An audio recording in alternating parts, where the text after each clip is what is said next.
Certa vez, ouvi alguém dizer: não há vento favorável para quem não sabe onde quer chegar.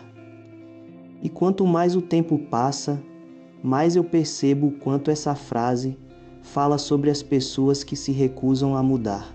A vida é movimento, é transformação, mas há quem insista em viver presa na mesma página, culpando o mundo por não virar o livro por elas. Já tentei ajudar pessoas assim. Pessoas que diziam querer mudar, mas na verdade queriam apenas companhia no sofrimento. E durante muito tempo acreditei que minha paciência e minhas palavras poderiam despertar algo nelas. Eu achava que bastava mostrar o caminho, mas aprendi da forma mais difícil que há quem enxergue a luz e ainda escolha permanecer no escuro. Mudar dói. Crescer incomoda. Porque para mudar é preciso enfrentar o próprio reflexo, e nem todo mundo está preparado para isso. O primeiro sinal de quem não quer mudar é a resistência ao espelho. São aquelas pessoas que fogem de qualquer conversa que revele suas sombras, que preferem apontar o erro dos outros a reconhecer os próprios. Como diz o antigo provérbio, aquele que tapa os ouvidos à verdade escuta apenas o som da própria queda. Essas pessoas vivem presas em um ciclo onde tudo dá errado, mas nada é culpa delas.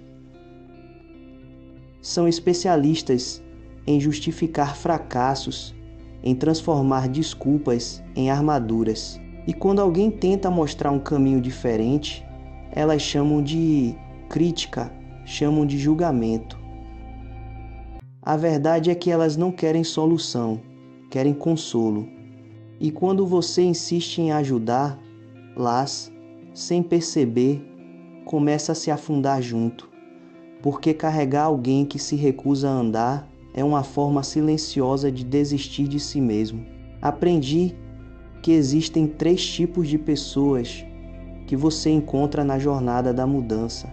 As que querem mudar e buscam caminhos, as que ainda não sabem que precisam mudar, mas estão abertas a ouvir, e as que nunca mudarão porque acreditam que não há nada de errado com elas.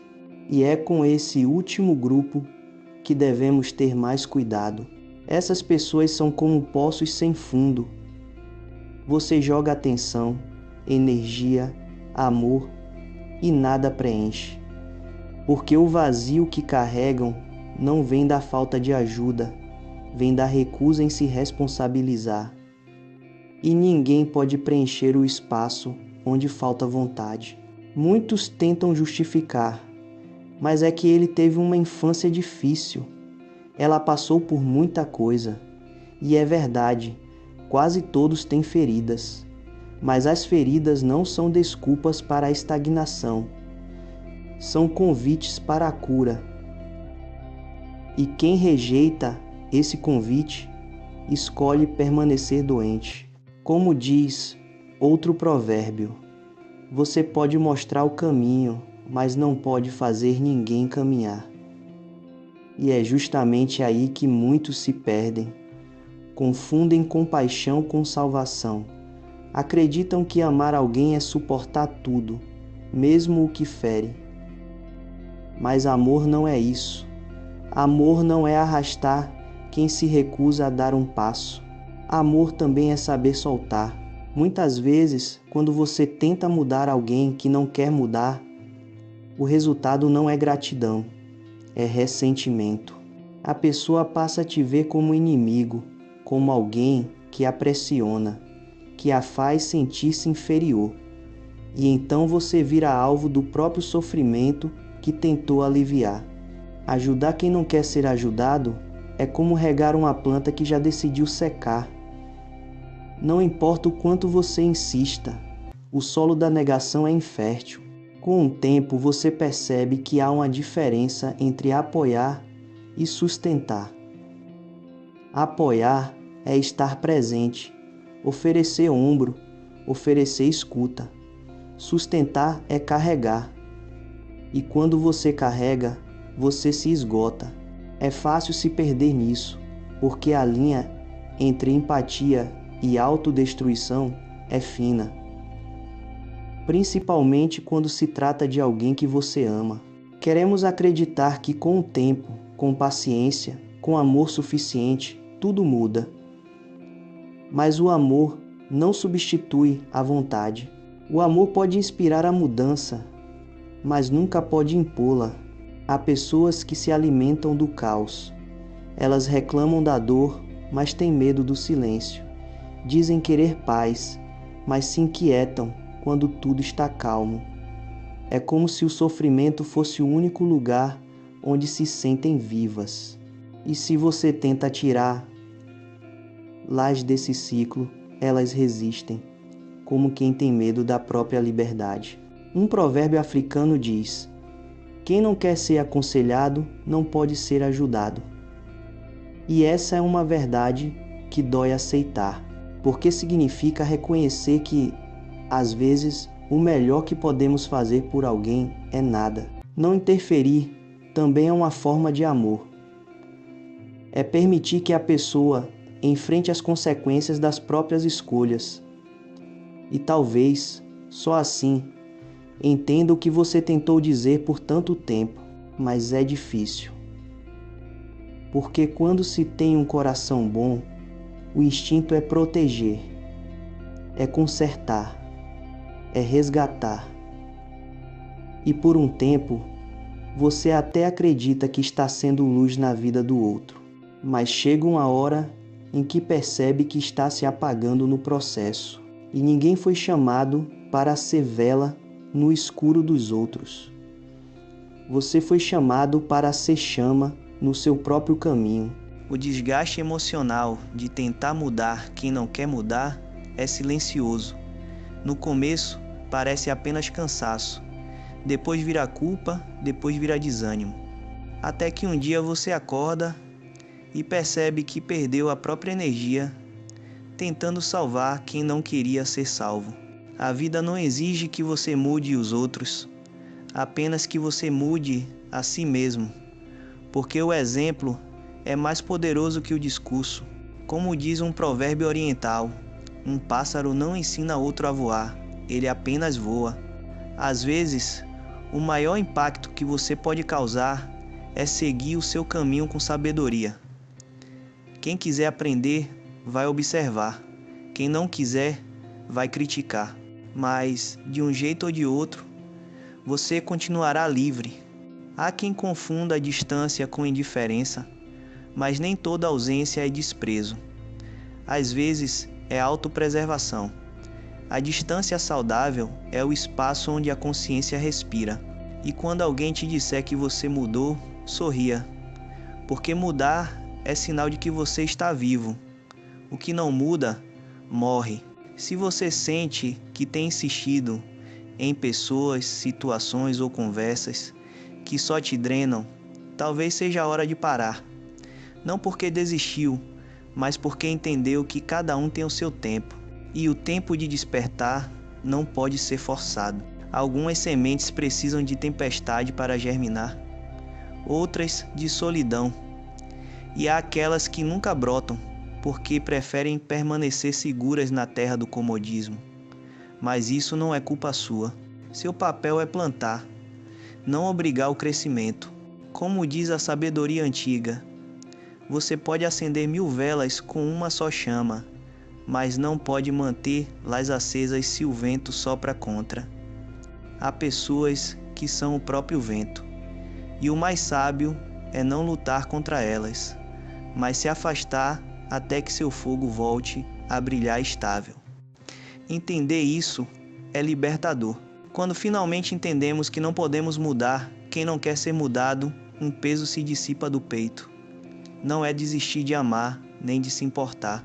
É compreender que cada pessoa tem seu próprio ritmo, suas próprias sombras e escolhas. E respeitar isso é, na verdade, uma das maiores demonstrações de amor que podemos oferecer por nós mesmos e pelo outro. Aprendi que insistir em forçar alguém a enxergar a luz é como tentar segurar o sol na palma da mão. Quanto mais você se esforça, mais o calor arde, mais o esforço cansa, e o sol continua seu caminho. O que podemos fazer, no máximo, é apontar a direção, mostrar que há um horizonte além da escuridão e seguir firmes no nosso próprio caminho. Algumas pessoas vão se irritar com a sua calma, com sua postura, porque o que você faz é um espelho daquilo que elas não querem encarar. Mas isso não é seu problema. Cada um é responsável por suas próprias escolhas, e o que importa é a integridade de sua própria jornada, a clareza de seus próprios passos. Como diz um provérbio persa, quem deseja aprender encontra um caminho, quem não deseja encontra desculpas. É libertador perceber que a paz interior não depende do outro, não depende da vontade alheia, nem da mudança alheia. Depende apenas da nossa capacidade de reconhecer nossos limites e honrar nossa própria energia. E honrar nossa própria energia é, em última instância, honrar a vida. Você não precisa carregar o peso do mundo nas costas. Você não precisa ser ponte para atravessar rios que outros não querem atravessar. Cada ato de desapego consciente é um gesto de respeito à própria alma. E ao escolher se afastar de quem não quer mudar, você não está se fechando para o amor. Pelo contrário, você se abre para aquilo que realmente pode florescer, para as relações que são recíprocas, para a troca que é genuína. A vida se torna mais leve quando entendemos onde nossa energia é bem-vinda e onde ela se perde em vão. Como diz um provérbio chinês, deixe que cada um siga seu próprio caminho. O sábio caminha junto apenas se for convidado. O desapego não é indiferença, nem frieza, é clareza, é reconhecer que há batalhas que não são nossas, que há crescimento que não podemos forçar, que há aprendizado que cada um precisa experimentar por si mesmo. E quando você internaliza essa verdade, começa a perceber que a vida se transforma, a mente se acalma, o coração se expande e a alma encontra espaço para respirar. Ajudar quem quer ser ajudado se torna gratificante, e se afastar de quem não quer ajuda se torna necessário e libertador. No fim, a mensagem é clara. Não podemos mudar os outros, mas podemos mudar nossa relação com eles. Podemos escolher onde colocamos nossa atenção, nosso amor, nossa energia. Podemos decidir, finalmente, viver de acordo com a própria sabedoria. Como diz um provérbio africano, segure firme o que te faz crescer, solte o que te faz sofrer. E é assim que a verdadeira paz nasce. Não da insistência em mudar um mundo ou outro, mas da capacidade de caminhar com serenidade, com consciência e de deixar que cada um encontre o seu próprio caminho no tempo certo. O caminho da sabedoria não é moldar os outros, mas moldar a si mesmo. E nesse processo, você descobre que há liberdade, há leveza, há respeito e há amor primeiro por você, e então, de maneira natural, pelo mundo.